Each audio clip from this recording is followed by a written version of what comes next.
Assalamualaikum warahmatullahi wabarakatuh. Halo adik-adik semuanya. Apa kabar nih? Semoga kalian dalam keadaan sehat selalu ya pasti. Dan jangan lupa tetap ikutin protokol kesehatan dan tetap di rumah aja. Oke, sebelum saya memperkenalkan diri, saya mau nanya nih, gimana apa kabar rapot kalian? Semoga bagus ya, semoga memuaskan. Dan jika memang ada kekurangan, kita bisa kejar di semester 2. Oke, sebelum saya mau masuk materi, perkenalkan dulu, nama saya Ahmad Faisal. Saya saat ini masih menjadi mahasiswa semester 5 di Fakultas Ekonomi Universitas Negeri Jakarta.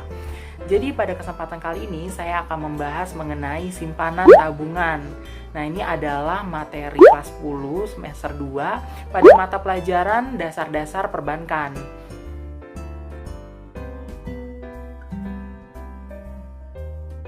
Ya kak, kenapa sih kok malah lagi libur kayak gini malah ngupload materi gitu? Ya nggak apa-apa, kalian juga sambil dicicil juga gitu biar nggak terlalu keteteran nanti di semester 2. Nah ini kalau tabungan mungkin kalian udah sering kali ya, mungkin kalian udah sering nabung mungkin di celengan kalian, atau mungkin nabungnya dengan orang tua kalian ya kan, satu rekening gitu, ataupun juga di SMK kalian mungkin ada juga bank mini gitu fasilitasnya. Oke, sebelum masuk materi saya ingin kasih tebak-tebakan nih. Tebak-tebakannya apa sih sebenarnya? Tebak-tebakannya gampang banget, kalian cuma nebak nih. Saya ngasih ada beberapa tempat di salah satu bank. Nah kalian tebak nih, bank apa aja sih yang kalian tahu gitu nih. Kita mulai ya sekarang ya. Oke, 1, 2, 3. Nah, nih ayo coba saya kasih waktu 10 detik deh. 10, 5, 1. Oke, saya hitung ya. 10, 9, 8, 7, 6, 5, 4, 3, 2, 1. Nah, kira-kira apa nih? Ayo bang apa? Coba tuh warna biru ya kan. Coba diperhatiin. Udah tahu jawabannya? Oke, saya kasih tahu ya. 1, 2, 3. Nah, Bank BCA. Bener banget nih. Kalau yang belum tahu mungkin, nah ini ya banknya. Ada lagi, tenang, masih ada lagi. Ayo kita tebak-tebakan. Nah nih, yang kedua sama juga nih warnanya kayak Bank BCA tadi, warna biru. Kira-kira bank apa ya nih? Kalau dilihat dari, mungkin ada clue-nya mungkin di layar, di fotonya. Ayo saya hitung lagi. 10, 5, 1. Oke, udah ya, udah pada tahu ya, simpen ya jawabannya ya. Oke, kita buka jawabannya apa ini? Nah, Bank Mandiri jawabannya. Oke, satu lagi buat pemanasan ya. Nah, nih sekarang warnanya beda, warnanya warna oranye. Ayo tebak deh, kira-kira apa nih warna oranye, bank apa sih warna oranye tuh? Ayo, apa ya, bank apa nih, bank apa nih? Udah pada tahu, udah pada bisa jawab? Oke, langsung saya klik. Nah, Bank BNI. Oke, good job kalian semuanya. Dari 3 bank tadi, kalian bisa nebak berapa sih? Ayo, bisa nebak berapa? Mudah-mudahan kalian bisa nebak semuanya ya. Kalau belum ya nggak apa-apa. Untuk latihan, biar kalian tahu lagi, biar kalian bisa belajar lagi, biar kalian tahu lah intinya. Baik, sebelum kita masuk kepada materi, kita harus tahu dulu nih tujuan pembelajaran dari simpanan tabungan itu. Yang pertama yaitu menjelaskan tentang simpanan tabungan. Jadi diharapkan nanti adik-adik bisa menjelaskan, bisa mengetahui apa sih simpanan tabungan khususnya di bank. Yang kedua yaitu menjelaskan sarana-sarana simpanan tabungan. Jadi apa aja sih sarana yang diberikan oleh bank terhadap tabungan kalian gitu. Yang ketiga yaitu membuat jurnal-jurnal yang terkait dengan transaksi tabungan. Sebenarnya ini bukan materi yang wajib untuk kalian ketahui, maksudnya ini sebagai tambahan aja untuk kalian, sebagai intermezzo, karena kita di bab materi ini itu lebih fokusnya terhadap perhitungan saldo bunga. Nah, yang terakhir yaitu menghitung bunga tabungan dan mencatat bunga tabungan menjadi beban pada bulan laporan. Nah, berarti ini nih fokus kita, pembelajaran kita hari ini tuh mengenai bunga tabungan. Jadi bagaimana perhitungannya, nanti kita akan bahas sama-sama. Baik, sekarang kita masuk ke pengertiannya terlebih dahulu. Yang pertama yaitu apa sih tabungan menurut kalian gitu? Tabungan, oh tempat untuk menabung uang, tempat untuk menyimpan uang, mengumpulkan uang di suatu tempat misalnya, atau mungkin di celengan bisa, di rekening mamah bisa ya kan, atau di bank mini yang saya tadi bilang bisa juga gitu. Itu benar banget, itu adalah tabungan. Nah, kita coba lihat menurut Undang-Undang Nomor 10 tahun 1998 tentang perbankan. Tabungan adalah simpanan yang penarikannya hanya dapat dilakukan menurut syarat-syarat tertentu yang disepakati, tetapi tidak dapat ditarik dengan cek, bilet giro, dan alat analisis lainnya yang dipersamakan dengan itu. Jadi nanti ada sarana-sarana tabungan yang akan kita bahas. Kemudian kita masuk kepada tujuan. Nah, tujuan menabung di bank tuh apa sih gitu? Sebelumnya ini ada foto saya. Jadi saya dulu pernah sempat bekerja di bank juga. Jadi sedikitnya saya tahu mengenai bank. Oke, yang pertama yaitu memberikan rasa aman, jelas. Karena kalau misalnya uang yang terlalu banyak kita taruh di dompet atau misalnya kita taruh di tas, itu kan nggak aman banget ya. Nah, kalau kita taruh uangnya di bank itu kan memberikan rasa aman gitu. Jadi kalau kita kemana-mana nggak perlu repot bawa uang banyak-banyak atau kita tinggal di rumah kayak gitu. Yang kedua yaitu menarik tabungan dengan mudah. Karena tadi kan sarana-sarana yang akan diberikan oleh bank, coba deh kalian tahu nggak salah satu sarananya apa sih biasanya? Bener banget, ATM, kartu ATM ya, kartu ATM dengan ATM-nya gitu. ATM itu mesinnya, kartu ATM ya kartunya gitu.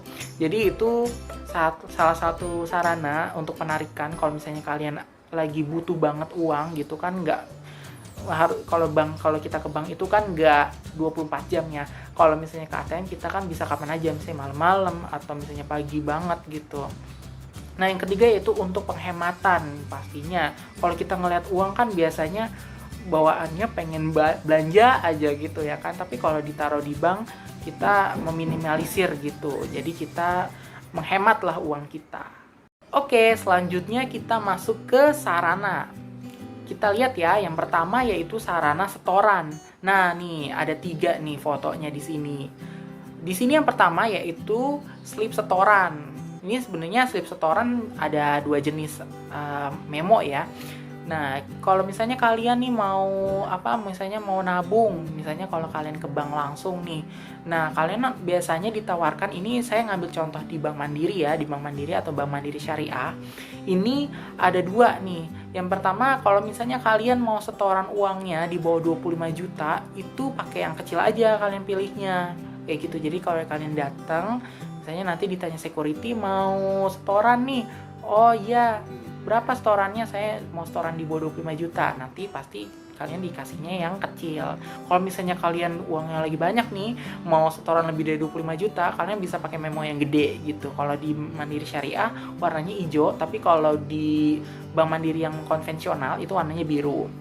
Nah, terus selanjutnya itu ada buku tabungan dan kartu ATM. Jelas banget, ini wajib banget kalian punya.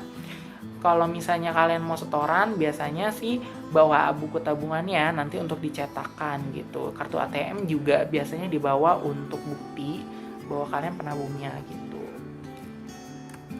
Lanjut, nah nih kalian udah pernah belum sih pakai ATM setor tarik gitu? Kalian pernah nggak nyoba-nyoba gitu misalnya, atau kalian sama ibu kalian atau sama ayah kalian gitu, misalnya males gitu mau ke bank gitu, setorannya pakai ATM setor tarik aja. Kalau misalnya belum pernah, ini adalah salah satu fasilitas yang diberikan oleh beberapa bank. Setahu saya itu Bank BCA ada, Bank BNI ada, ini dan Bank Mandiri.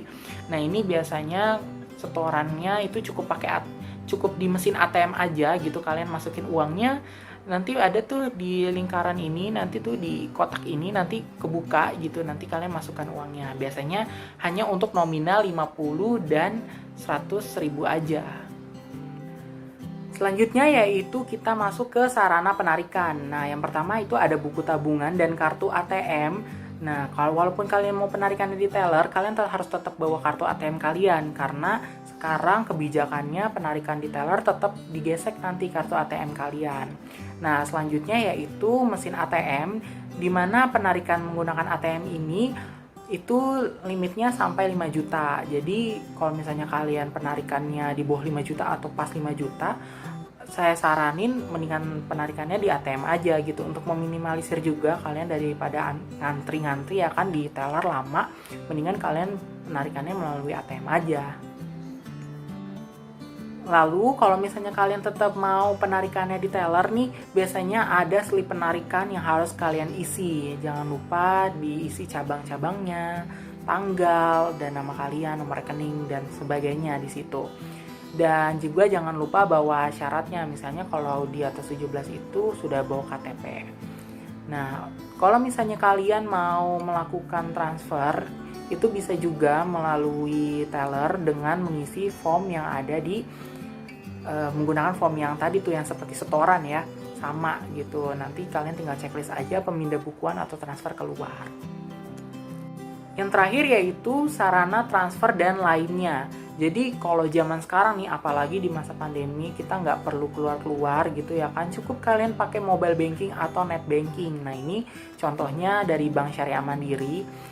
Mobile banking ini mudah banget, biasanya kalian suka mau ngisi Shopee Pay ya kan, atau mau ngisi GoPay, OVO ya kan, itu kalian cukup pakai mobile banking aja, itu udah mudah banget gitu. Jadi nggak perlu ke ATM lagi keluar rumah gitu ya kan, cukup di rumah aja kalian pakai handphone gitu, bisa ngecek ataupun mau transfer, mau belanja.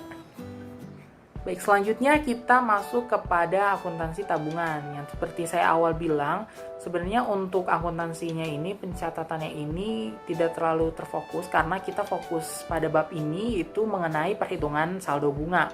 Tapi nggak apa-apa, sebagai kita anak akuntansi, kita harus tahu dong pencatatannya kayak gimana, gambarannya lah istilahnya kayak gimana. Yang pertama yaitu pembukaan tabungan. Nah, contohnya di sini pada tanggal 1 Oktober Karina membuka tabungan nih di Bank Mandiri dengan setorannya 5 juta. Nah, berarti perlakuan banknya yaitu kas di debit 5 juta dan tabungan Karina di kredit 5 juta. Kalian udah tahu kan kenapa sih kalau di bank itu kalau saldonya nambah itu jatuhnya ke kredit gitu? Karena bank ini menarik tabungan masyarakat, jadi makanya ditaruh di kredit kayak gitu. Yang kedua yaitu setoran nih. Nah, biasa tadi kan pembukaan dulu. Nah, sekarang setoran. Mungkin besoknya kalian tanggal berapa mau melakukan setoran. Nah, di tanggal 6 Oktober nih Karina setor sebesar 8 juta. Nah, perlakuan ini karena pakainya cek nih. Nah, perlakuannya kalau cek itu kan biasanya ada prosesnya dulu gitu pada BI. Nah, selanjutnya yaitu penarikan tabungan, di mana Karina melakukan penarikan nih di tanggal 12 Oktober sebanyak 3 kali dengan fasilitas yang berbeda. Yang pertama, Karina melakukan penarikan di teller 6 juta. Yang kedua yaitu Karina melakukan penarikan di mesin ATM Bank Mandiri 3 juta, dan Karina menarik ATM di mesin ATM Bank BRI 1 juta dengan administrasi 6.500, karena berbeda mesin ATM-nya ya, beda banknya, jadi makanya dikenakan charge. Nah, untuk perlakuan akuntansinya untuk yang penarikan di teller, jadi tabungan Karina di debit sebesar 6 juta dan kreditnya yaitu kas dari kas banknya. Nah, kalau untuk mesin ATM Bank Mandiri sendiri itu tabungan Karina di debit 3 juta dan kreditnya itu kas ATM 3 juta.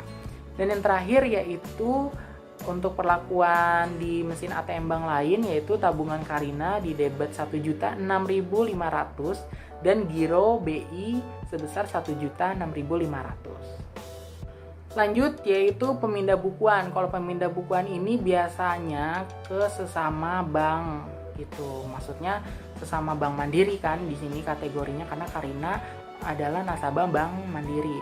Nah, di sini contohnya di tanggal 24 Karina melakukan pemindah bukuan 1 juta ke giro PT Aespa. Nah, dengan cabang pembuka yang sama. Jadi misalnya sama-sama cabangnya di Jakarta. Nah, di tanggal 25 Karina memindah bukuan dananya 500.000 ke Gisel. Nah, tapi si Gisel ini punya rekeningnya itu cabang Bandung, tapi sama-sama Bank Mandiri. Nah, perlakuan yang pertama, untuk perlakuannya di tanggal 24 tadi tabungan Karinanya di debit 1 juta dan giro PT Aespa-nya bertambah 1 juta di kredit. Untuk tanggal 25 ada 2 perlakuan nih dari cabang Bandung dan cabang Jakarta. Untuk cabang Bandung, untuk pencatatannya itu tabungan Karina di debit 500.000 dan rekening antar kantor cabang Bandungnya di kredit 500.000. Serta di cabang Jakarta yaitu rak cabang Jakartanya di debit 500.000 dan tabungan Giselnya bertambah 500.000. Selanjutnya kita masuk ke transfer, di mana tadi perbedaannya dengan pemindah bukuan. Kalau pemindah bukuan itu sesama bank mandiri, dan kalau misalnya transfer itu biasanya beda bank. Nah, contohnya di tanggal 26 itu Karina mentransfer 1 juta ke rekening Ningning, yaitu dia adalah nasabah Bank BCA dengan administrasinya 5.000 secara tunai. Jadi dia bayar administrasinya nggak dipotong di tabungan. Nah, yang kedua yaitu Karina mentransfer dana 1 juta ke rekening Bank BCA ke rekening Ningning dengan biaya administrasi 6.500. Nah, perlakuannya yang transfer ini tabungan Karina 1 juta dan giro pada BI-nya 1 juta serta kas tellernya nambah 5.000 dan pendapatan komisinya 5.000. Untuk yang transaksi di ATM, tabungan Karina berkurang 1.006.500 dengan rekening antar kantor cabang Jakarta 1 juta dengan pendapatan komisi transfernya 6.500. Selanjutnya yaitu perhitungan bunga. Nah, ini yang tadi saya bilang, perhitungan bunga ini kalian harus benar-benar perhatikan karena biasanya akan keluar di ujian. Oke, sekarang kita akan masuk. Sebelum kita menghitung, kita harus ketahui dulu metode-metode untuk perhitungan bunganya. Nah, di sini terdapat 3 metode dalam perhitungan bunga. Yang pertama yaitu dari saldo terendah. Jadi nanti kalian akan membuat laporan mutasi. Nanti bisa kalian lihat dari beberapa transaksi atau saldo mutasinya itu yang paling rendah itu berapa. Nanti kita pakai angkanya untuk perhitungan bunga. Yang kedua yaitu saldo rata-rata, di mana nanti dari total mutasi nanti kita akan bagi per transaksi. Ada berapa kali sih? Ada berapa transaksi yang kalian lakukan selama bulan dalam 1 bulan kayak gitu. Yang terakhir yaitu saldo harian. Nanti kita hitungnya per harian, nanti ada kategori-kategorinya kayak gitu. Nanti kita akan bahas. Kita langsung masuk ke ilustrasi nih, di mana di sini ada soal. Jadi Karina lagi contohnya. Jadi ini adalah transaksi yang dilakukan oleh Karina selama 1 bulan, yaitu pada bulan Oktober di tahun 2020. Dari ada setoran, penarikan, transfer masuk, dan lainnya nih. Di sini bisa dilihat, di sini totalnya ada 6 transaksi ya teman-teman ya. Adik-adik semuanya ada setoran di tanggal 1, di tanggal 6. Nah, terus perhitungan bunganya nih. Di sini kan ada 3 ya tadi ya. Untuk saldo terendah dan saldo rata-rata itu sudah paten 18% per tahun.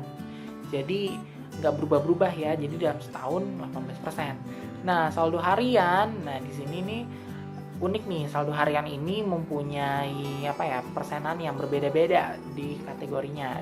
Untuk tanggal 1 sampai tanggal 10 itu perhitungannya 18%. Nah, di tanggal 11 sampai tanggal 20 15%, dan di tanggal 21 sampai tanggal 31 itu 17%. Nah, pertanyaannya yaitu susunlah laporan rekening tabungan. Jadi sebelum kita melakukan perhitungan, kita buat dulu laporan rekeningnya atau laporan mutasinya. Yang kedua baru kita hitung berapa bunga bersihnya dan juga yang sudah dikurangi dengan pajak. Nah, pajaknya di sini dikenakan sebesar 15%. Yang pertama kita jawab dulu dari laporan buku tabungan. Nah, di sini sudah sudah saya buat. Jadi kita pertama kali sebelum kita melakukan perhitungan, kita buat dulu laporan rekening tabungannya, yaitu transaksi-transaksinya nih. Kayak seperti ini, ada tanggal, ada jenis transaksinya, debitnya berapa, kreditnya, dan saldonya. Jadi ini hampir sama kayak buku besar ya modelnya gitu. Jadi ada debit, ada kredit, ada saldo gitu. Jadi kalian masukin tadi setorannya berapa, 5 juta. Kan tadi kalau setoran masuknya ke kredit ya, untuk kalau misalnya di perbankan gitu, dan kalau misalnya ada pengeluaran atau penarikan itu masuknya ke debit. Ini bisa ya kalian hitung sendiri, 5 terus nanti setorannya 8, berarti bertambah saldonya 13 juta. Dan kalau misalnya ada penarikan berarti maka saldonya berkurang kayak gitu. Yang pertama kita masuk ke saldo terendah nih. Kita hitung dulu. Kalau tadi yang dibilang saldo terendah kayak gimana sih? Saldo yang paling kecil nilainya ya dari semua saldo yang ada gitu. Nah, di sini kita klik dulu, maka perhitungannya yaitu bunga 18% dikali 3 juta dibagi 12 bulan. Nah, kenapa 3 juta? Nah, kita lihat nih di laporan mutasinya. Nah, bahwa dari saldonya nih, dari 6 transaksi, dari 6 tanggal ini, yang terkecil itu saldo ada di 3 juta. Nah, kalau yang terbesar di 13 juta nih. Maka 3 juta ini kita pakai sebagai perhitungan untuk menghitung bunga tabungan. Nah, dibagi 12, kenapa? Karena kan tadi 18% per tahun. Nah, sekarang kita ingin menghitung hanya 1 bulan aja, maka kita bagi 12. Maka jawabannya 45.000 nih untuk bunganya. Nah, tadi kan juga dikenakan pajak 15% dari bunganya. Berarti 15% dikali 45.000 sebesar 6.750. Maka bunga bersihnya kita kurangi yaitu sebesar 38.250. Nah, saldo yang pertama tadi mudah kan caranya. Nah, kita masuk ke saldo rata-rata. Tadi saldo rata-rata masih ingat nggak? Saldo yang dilihat dari total saldo dibagi berapa transaksinya. Nah, nih di sini kita hitung dulu total saldonya nih dari tanggal 1 sampai tanggal 31. Tadi ada 5 juta, 13 juta, 3 juta, ini totalnya 44 juta dibagi transaksi. Nah, ini transaksinya ada berapa? Ada 6, yaitu tanggal 1, tanggal 6, tanggal 12, 17, 22, dan 31. Nah, kita bagi, dapatlah 7.300.000 ya. Ini ada 333 sekian. Nah, langsung dari sini baru angka yang 7.300-nya bisa kita pakai untuk perhitungan bunga. Bunganya sama tadi kan di ketentuan soalnya 18% dikali 7.333.333 dibagi 12 yaitu 109.900. Dengan pajaknya juga kita kenakan 15%, berarti kita kalikan lalu kita kurangi, dapatlah bunga bersih sebesar 93.500. Yang terakhir yaitu metode yang ketiga yaitu saldo harian. Nah, ini kita harus benar-benar perhatikan karena ini cukup rumit karena kita harus melihat ketentuan dari soal juga. Terus juga kita harus lihat dari laporan mutasi atau laporan rekeningnya tadi karena ini akan sangat berpengaruh gitu. Nah, perhitungannya adalah harian, jadi maksudnya itu kita hitung per harinya sampai ada transaksi lain. Jadi misalnya kita hitung yang pertama di tanggal 1 sampai 5. Nah, kita hitung karena kan di sini saldo yang akan terganti itu di tanggal 6, maka kita hitung di tanggal 1 sampai 5-nya. Nah, yang pertama kita lihat dari tanggal 1 sampai 5 itu saldonya 5 juta. Nah, perhitungan bunganya kita lihat dari yang ketentuan soal untuk tanggal 1 sampai tanggal 10 itu 18%. Maka berarti kita pakai bunganya yang 18%. Maka 18% dikali 5 juta dibagi karena ini saldonya harian, maka kita bagi 365 hari gitu. Dan kita kali lagi berapa hari dari tanggal 1 sampai tanggal 5 yaitu 5 hari. Tanggal 1, 2, 3, 4, 5 gitu. Jadi 12 totalnya ini 12.329. Selanjutnya yaitu di tanggal 6 sampai 10. Kenapa enggak 6 sampai 11? Karena kita lihat ketentuannya tadi. Karena tanggal 10 dan tanggal 11 ini sudah beda bunganya, maka kita hanya hitung sampai tanggal 10 aja. Jadi di tanggal 6 sampai 10 kita pakai bunganya yang 18% dengan saldo 13 juta sama dibagi 365 dan kita hitung harinya 6 sampai 10 berapa hari? 5 hari. 6, 7, 8, 9, 10 gitu. Berarti Rp32.055. Dan di tanggal 11 kita hitung sendiri nih. Berapa persenannya? 15%. Kita kali dengan saldo 13.000 karena dia tanggal 11 ini masih masuk kategorinya di tanggal 6 ya. Kita bagi sama 365 dan dikali 1 hari karena tanggal 11 aja. Terus di tanggal 12 sampai tanggal 17, tanggal 12 sampai tanggal 16 di sini kita masih masuk kategori yang 15%, kita kali dengan 3 juta dan sama kita bagi juga 365 dan dikali per harinya. Tadi dari tanggal 12 sampai tanggal 16 sebanyak 5 hari. Dan di tanggal 17 ini kayak tadi kita nggak hitung sampai tanggal 21, tapi kita hanya hitung sampai tanggal 20. Kenapa? Karena ketentuannya tanggal 20 dan tanggal 21 itu berbeda persenannya. Kalau sampai tanggal 20 itu 15%, dan di tanggal 21 udah beda nih 17%. Maka kita hitung hanya di tanggal 17 sampai tanggal 20, 4 hari yaitu 15% dengan saldo yang 10 juta. Dan di tanggal 21 bunganya 17% dengan dikali 1 hari. Yang terakhir yaitu di tanggal 22 sampai dengan tanggal 30. Yaitu sama 17% karena kategorinya 17% dikali 5 juta. Lihatnya dari saldo ya teman-teman ya. Terus dibagi 365 dikali 9 hari. Jadi dari tanggal 22 sampai tanggal 30 itu 9 hari. Dan yang terakhir di tanggal 31 kita hitung sama bunganya 17% karena dia masuk kategori yang ketiga. Dikali saldonya 8 juta dan dibagi 365 dikali 1 hari. Nah, sudah selesai nih perhitungannya. Lalu kita jumlahkan. Kita jumlahkan dapat 101.672.000. Dan juga jangan lupa dihitung juga pajaknya 15% dikali dari total bunga yang tadi sebesar 15.251, maka bunga bersihnya yaitu 86.421. Baik, pelajaran kita hari ini selesai. Segitu dulu dari saya karena intinya nih untuk perhitungan saldo sebenarnya mudah untuk dihitung, mudah banget asal kalian fokus dan mau belajar. Ini sebenarnya nggak terlalu sulit asal kita fokus, karena tadi di perhitungan yang saldo harian ini kita benar-benar harus melihat dari saldo, dari laporan mutasi dan di ketentuan soalnya gitu. Sekian dari saya, mohon maaf apabila saya masih ada kurang jelas atau masih ada salah-salah kata. Terima kasih, sampai jumpa. Wassalamualaikum warahmatullahi wabarakatuh.